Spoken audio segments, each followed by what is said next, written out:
ہے تو اللہ کی ہے. آپ یہ سمجھو کہ زندگی دنیا میں گزار رہے ہیں, آپ چودھری بن کے چل رہے ہو, آپ سرپنچ بن کے چل رہے ہو, آپ پردھان بن کے چل رہے ہو, اور آپ یہ سمجھو کہ میں کامیاب ہوں. تو حضرت پیر مولانا الیاس بانی تبلیغ نے لوگوں کے دلوں پر انگلی رکھ کر کہا کہ یاد رکھو اے مسلمانوں, اگر تم کامیاب ہونا چاہتے ہو تو اس بات کو دل میں اتار لو کہ کسی سے کچھ نہیں ہوتا. کرنے دھرنے والی ذات ہے تو کس کی ذات ہے؟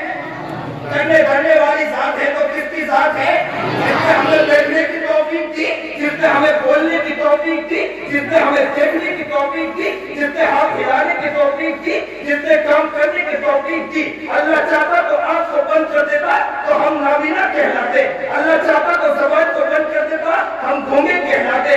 اللہ چاہتا تو کان کو بند کر دیتا ہم گوہندے کہلاتے. اللہ چاہتا تو ہاتھ کو صرف کر دیتا ہم لولے کہلاتے.